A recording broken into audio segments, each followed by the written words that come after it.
Hey, how you doing? My name is Liam, this is my hobby room, and wow! It's been a hot minute, hasn't it? Hi, welcome back everybody. Things are pretty crazy for me, work is nuts. Very exciting times though. The hobby shop that I work for, BC Hobbies, is getting a bigger hobby shop. We're moving. So this is taking a lot of my time. Is doing organization and things like that, among other things. So how's everybody been? I hope everyone's been keeping well and doing great. As you can see, Gunpla is still a lot of it. And today we're going to be doing a little review / painted build of a kit that I enjoy, that I think you will also enjoy. I'm talking, of course, about the HGAC Gundam Geminass Unit 2 Heavy Equipment version, which is an expansion pack for the P-Bandai Gundam Geminass Unit 2. So here is the original kit snapped together. I closed some panel lines, but I haven't really done any other work to it.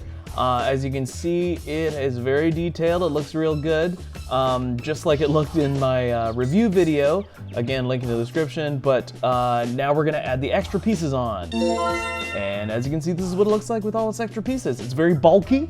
It's got lots of bits hanging off it. I think it looks really good. I really like the whole vibe it's got going on. It's pretty sweet. Some pieces are a little hollow, but I'm not too upset about it. I think once it's painted, everything's gonna look really nice. So I'm not gonna go over the full review of articulation and all that stuff because I've already done it in my Geminus Unit 1 and Unit 2 double feature review, so I'll pop that link down in the description box below. You can click on that. And while you're at it, while you're down there, why don't you give me a subscribe and a like and the notification, what is it called, bell? Thank you very much for that. Anywho, there are a few reasons why I think people will really like the Gundam Geminass Unit 2 with the heavy equipment expansion thing, and that's because it cuts a very interesting looking silhouette. It's a deep cut design. It's not a very common mobile suit to hear about. It's got a lot of surface detail for its scale, and some might say a little too much, but you know. So there's that. That's personal taste.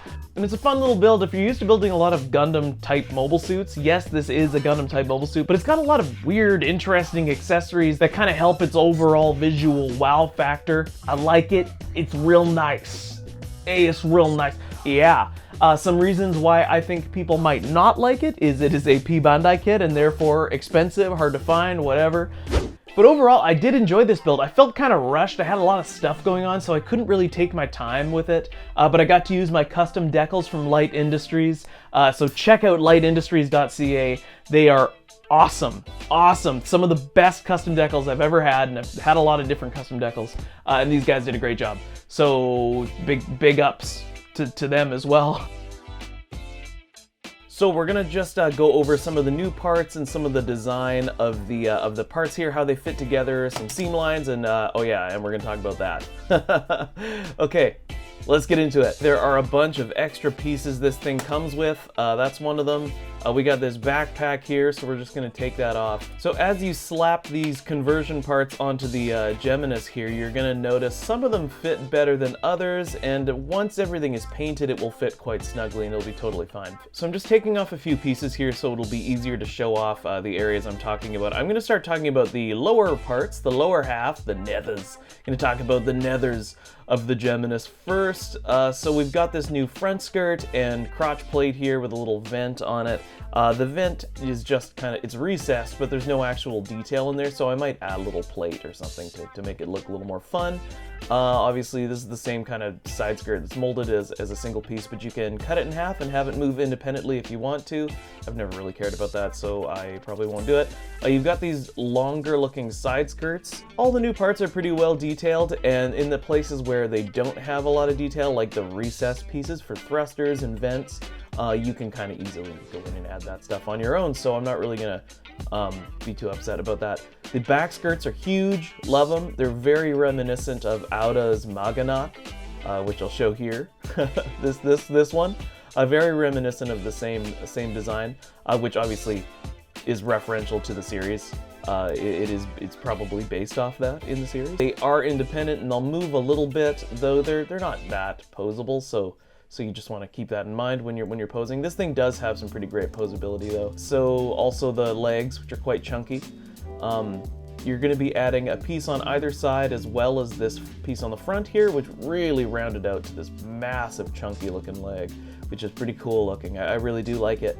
And then these big old feet, which essentially has you take apart the feet and all you're going to be using is the ankle ankle connector and the poly cap, and that just slides in like so.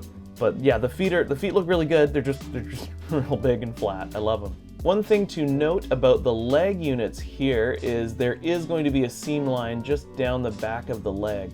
That's not necessarily the most fun thing to close up, but what I think I'm going to do is just saw this piece out here and cement it together and then put it in.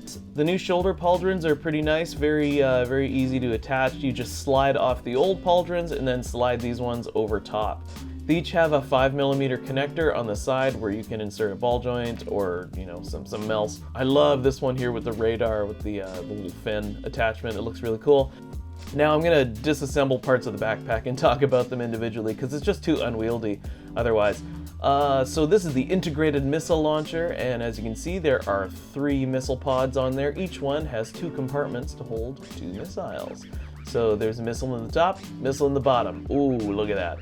The missiles are just a single piece that you slide in underneath. So they have this little fin in the back that opens it up, and then you can open up the front part with your finger. And next up we have the shield. The shield is a single piece of blue plastic. You can see some of the injector pin recesses here, which can either be filled in or you know, maybe you can clean them up a bit and make them look like detail. It's attached with this single arm, which has a ball joint and 2 pegs on it. So this is the rest of the backpack. There's an arm here with a single ball joint, again hollow on the bottom. You can fill in with some epoxy putty. It does come with these little thrusters and these caps here, which look pretty nice. And then here is the beam cannon, which is awesome. It's an underslung cannon, which attaches again to the backpack with this this little articulated arm here. And then it also has this articulated trigger, which swings out so you can get the hand in a variety of different positions. It stays in the hand really well. It looks like a natural fit. There is going to be a seam line running down the entirety of the beam cannon, so you're just going to have to close that up with some cement and sand it down. It's pretty easy to do that, and I think there'll be some masking to do on this as well with this thing, whatever that is, the turbine piece, the muon accelerator. I think that's what it's called. Looks good. I like it. I really like this thing. Oh yeah, we haven't talked about the head at all. I love the redesign of the head. So you're going to be taking off the back of the Geminus head or helmet or whatever and attaching a new one with these extra cameras on it. And then you're going to be replacing the V-fin and center part here with this this new flat V-fin, which just looks really cool, looks really tactical. I like it. Other than it being kind of flat, there's really no difference to, it's just, you know, it's just a big yellow V-fin. But I really like the design. So there's that. I like it. And this is my channel, so there. And also there is a sheet of foil stickers, which I will not be using. It's kind of helpful to have a, you know, somewhat of a guide for where the colors are supposed to go. So you got some stickers, some yellow ones, some gray ones, some blue ones, and then obviously the ones for the cameras here. So after you assemble the new configuration of the Geminus, you're gonna have a bunch of leftover Geminus Unit 2 parts, which are great if you wanna do any kind of scratch building or modification to other kits. You can use these because they're really, really well made, really interesting looking pieces. Like the Geminus backpack here, you got the regular Geminus shield, the Geminus beam rifle, or whatever it's called, the accelerate rifle, I think it's called. I might just stick this on this guy just to arm him up a little more fully, just because I think it'll look nice. And then you got the skirts, all the skirts, lots of skirting. V-fin, you got the, what are these, the ankle guards, because those aren't going to fit on the new guy. You've got the, oh, what am I holding here, man? There's so many blue things. Feet. Without the poly caps, that's just the PCC unit that you can put in there. So this, you can just use those for another kit. And then the old shoulder pauldrons, which are really nice. Really like those. And then the back of the head, the old back of the head. So there's a whole bunch of stuff. Keep all that stuff if you like to scratch build. If you don't like to scratch build, also keep all that stuff and give it to someone who does. Like, I don't know, me or someone you know. So yeah, look at all that. Ooh, look at all that. Nice. And here we are with a kit that's pretty much all the way painted. Now what I'm doing is just adding a few little finishing touches here. So I collected some of my photo-etch parts, which are just little sheets of thin metal that have some detail on them, and you can lay them down with some adhesive over, you know, plastic and just add a bit of detail here and there. I've put some on already, like for instance on this beam cannon here. You can see this little piece, this little detailed piece here, that's photo etch. Sometimes people like to put them on before they paint. I do both, but sometimes I like that little pop of you know, shiny metal in there. It just kind of looks fun. But then again, to your own preference, if you're building your kit, you make it look however you like. And my favorite way to apply these is with a bit of micro crystal clear, which is a water-based adhesive. And my favorite way to apply these is with micro crystal clear, which is a water-based adhesive that dries, well, very clear. And it's clear with a K, so you know it's fancy, so you know it's special. Yeah, what I do here is I just take like a, I don't know, a pointy thing. For instance, this is a one of my painting sticks here. And I'm just gonna dab some adhesive in the spot where this is gonna go. As you can see, I've added some at the top of the integrated missile launcher, so I'm gonna be adding to the bottom as well. So let's just try and, there we go. And it doesn't take much because these are really thin pieces. And it's easy enough to clean up the excess. So once you have that applied, close up your bottle so you don't make a huge mess, make an utter ham sandwich out of yourself. And then we're just gonna take some of the photo etch pieces that are the size that we like here, which is this one. Lay that sucker in there. Come on, get in there. I'm gonna try and work fast because that adhesive is drying.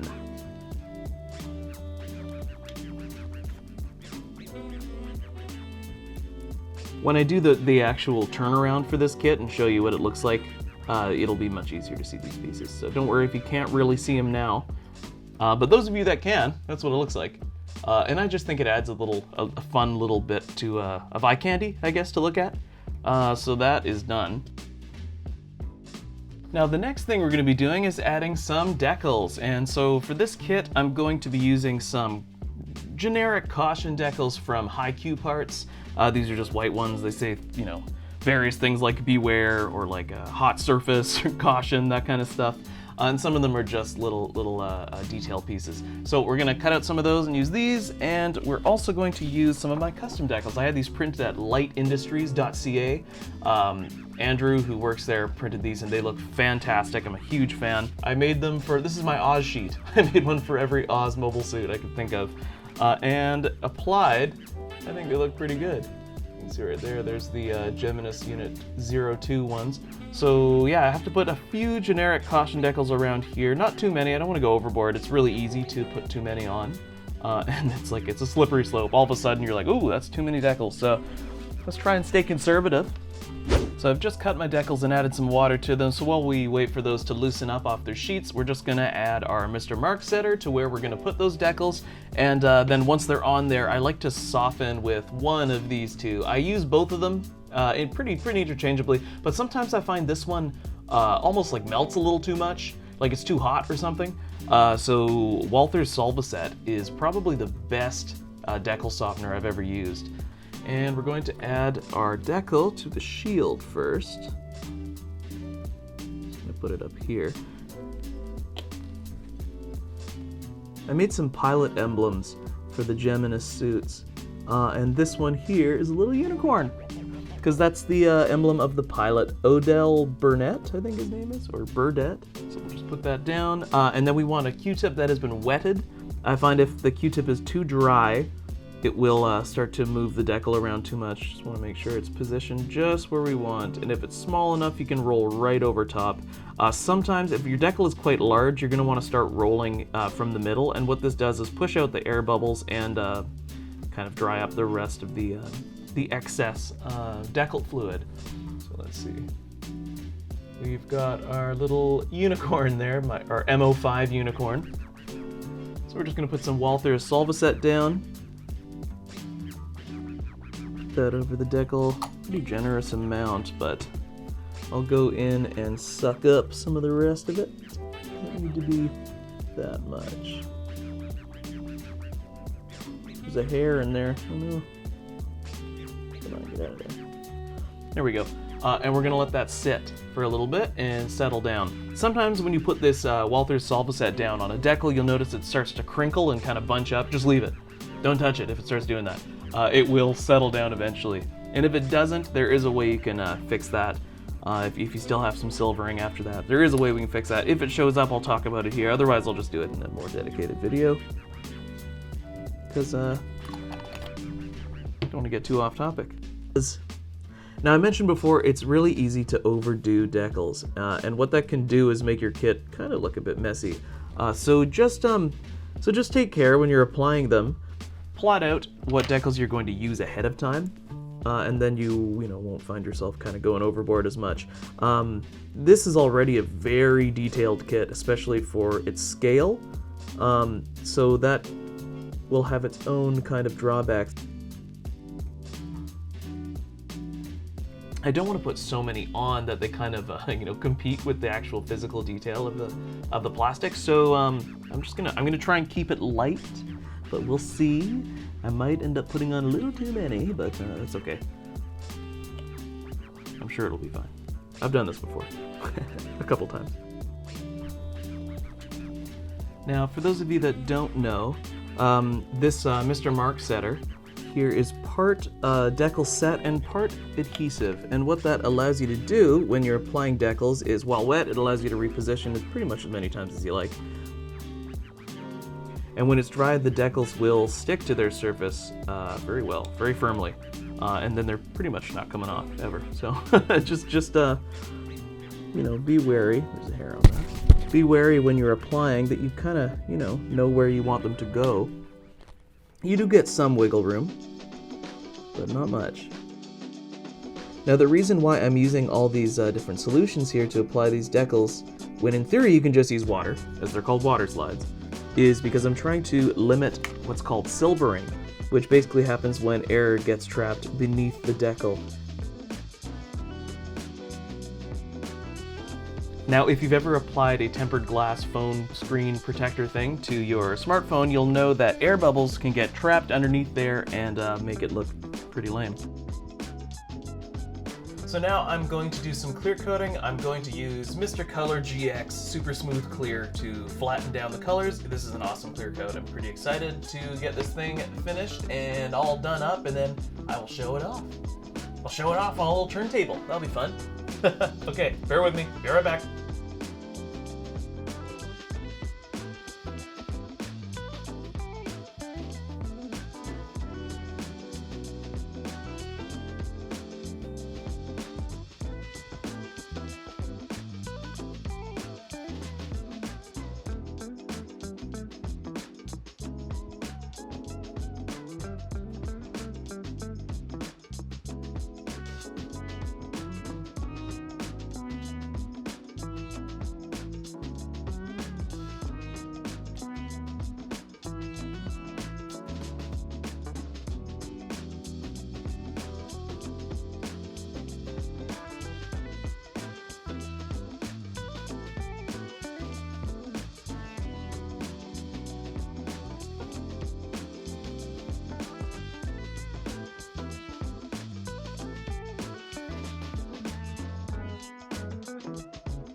But anyways, welcome back to Liam's Hobby Room, everybody. I will do my best to keep videos coming. They just will not be as frequent as I would like them to be.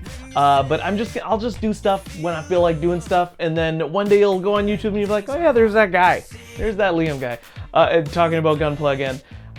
In the meantime, check out BC Hobbies for all your hobby needs. There's Gunpla on there. There's all kinds of different hobby tools, paints, model kits, everything.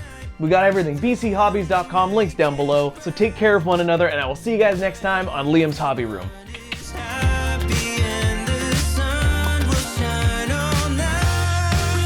It feels really out of practice.